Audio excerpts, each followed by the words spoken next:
9 movements that occur at the shoulder joint. Hi, I'm Hayley from Parallel Coaching, and in this video I'm going to share 2 clear points about the shoulder joint, followed by 9 joint actions or 9 movements that occur just at that shoulder joint. So before we dive in deep into understanding these 9 actions and how they work, there's a few things I just want to highlight before we get started. First of all, we're talking about the shoulder joint. This is the ball and socket joint here, where your humerus, so your arm bone, goes into your glenohumeral joint. We're not talking about the shoulder girdle, because the shoulder girdle is your scapula and clavicle, and this makes up 4 extra different movements that I'm not going to talk about today. Instead, we're just going to focus on the 9 joint actions that happen at the shoulder joint. So that's what we're going to really focus on. Now, before we dive in any deeper in terms of understanding what's happening here, just remember every joint is different. So they're not all created equally. And although this shoulder joint is a ball and socket joint, just like your hip joint, that same ball and socket joint can do very similar movements, but it's not created equally, because the one in your hip is weight bearing and the one up here in your shoulder is not weight bearing, which means it's even more mobile. So when we're looking at these joint actions, it's a great way of being able to understand how the joints move. Now, the shoulder joint, the one we're talking about here, just this ball and socket joint, is the most mobile joint in your entire body, because it can work through all 3 planes of movement, and it's super mobile because it's not weight bearing. So there's some key things just to kind of set the scene and let you know about the shoulder joint before we dive into these 9 joint actions. Now, for the 9, there are essentially 4 pairs of joint actions. They work opposite each other, and then there's one on its own at the end. And this will help you chunk it down so that you can remember them. And I'll also share with you what plane of motion these are in as well. So the first one is going to be flexion and extension. Now, this is the one that most people have a problem with. They get stuck on this one for shoulders because it goes against the rule of flexion and extension that we generally adhere to. So if you stand up in extension, so full extended, this is your neutral pose with your arms down by your side, everything is in extension. So your spine's in extension, your hips are in extension, your shoulder joint, when your arm is by your side, is also in extension. Now remember that. So looking at extension is bringing your arms, so from this position in front, taking it down next to your body. That's extension. The opposite of that is flexion, where we start from here and I'm going to take my arm all the way up. That's now flexion. So flexion of the shoulder is taking your arm up above your head, but keeping it in the sagittal plane. So flexion and extension of the shoulder joint, this ball and socket joint, happens in the sagittal plane, and it means it's just here in front, so kind of like a frontal raise motion as well. So you've got flexion when you take it overhead, and extension when you bring it back down by the side. They're the first 2. Now the next 2 are going to be horizontal flexion and extension. Now, they sound pretty similar, but notice the word horizontal in front of it. So this is where you're going to literally draw a line along the horizon. As you draw that line along the horizon, we're going to take our arms across it. Now we're going to work in a different plane of motion. So first of all, you've got this position in front here.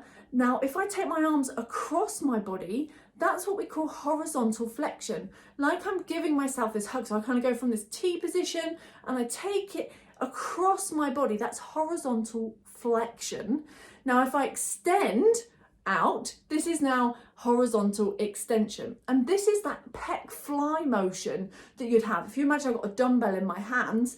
I do a dumbbell pec fly. I've got horizontal flexion, bringing it in front, almost like I'm giving myself a hug, and then horizontal extension where I take it out to the side. So this happens in the transverse plane. It's not the sagittal plane like we just had, but it's horizontal flexion and horizontal extension of the shoulder joint in the transverse plane. And remember, you're drawing that line along the horizon. That's how you can remember it. Now the next one to remember is adduction and abduction of the shoulder. This happens in the frontal plane. So now we've got the 3rd plane being mentioned. So on the frontal plane, if I take my arm here, just so you can really see it, adduction is going to be where I have my arm out to the side and I add it to the midline. So I'm moving in a frontal plane motion, but I'm adding my elbow towards my waist. So I adduct, that's adduction of the shoulder. Now if I abduct, it's the opposite, it's that taking away, to abduct. So I'm abducting the shoulder, that's frontal plane. So I've got this frontal plane pair whereby I adduct the shoulder and abduct the shoulder. That's kind of like a lat pull down or a shoulder press motion, all happening in this frontal plane. Now, the next pair that you need to know about is internal and external rotation. So we're going back to transverse plane for this one. Now, this happens of the humerus in the glenohumeral joint. Remember, that's what we're talking about in terms of the shoulder joint. So here we're looking at internal and external rotation of the humerus inside the joint. Now, this is, imagine you've got a ball in your hand. You're going to literally internally rotate, throw that ball inwards, or externally rotate, throw the ball outwards to get your internal rotation and external rotation of the shoulder. So just try that one and see how that's different. Now that's a transverse plane as well, because we're rotating. So you've got that internal rotation and external rotation.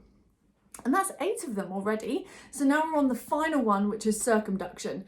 Circumduction is across all 3 planes, which is why it can get a little bit confusing. But essentially, it's this motion. It's your shoulder circles that you might do in like a mobility session in your warm-up, whereby you're rolling the joint through all planes of movement as you're kind of bringing it through. So what I'm doing is creating little circles almost with my elbow, but what's moving is my shoulder joint as I circumduct the whole arm in terms of arm circles. And they're your 9 different movements that all occur at the shoulder joint. So we had flexion and extension, which is in the sagittal plane. We had horizontal flexion and horizontal extension, which is in the transverse plane. We had abduction and adduction, which is in the frontal plane. And then we also had internal rotation and external rotation, which again is transverse. And then we finished up with circumduction of the shoulder joint. So that's all 9 movements of the shoulder joint and that occur here in the shoulder joint, and all of the different planes of motion that you can go through as well to do them. Now, in order to go and test yourself, hit the link that is with this video or scroll down if you're on our blog, and you will see 3 mock questions to test your knowledge based on this same information. And then below that, you'll notice you can download more mock questions that are relevant to the exam you're taking, whether that's your level 2 anatomy or your level 3 anatomy, to help prepare you for understanding everything you need to for that exam. Not just about joint actions, but every bit that's needed for your anatomy exam. So all you got to do is click that link and you can download hundreds of mock questions. Thank you so much for watching. And if you haven't already, make sure you hit like and subscribe to our YouTube channel. Thank you very much for watching. Take care.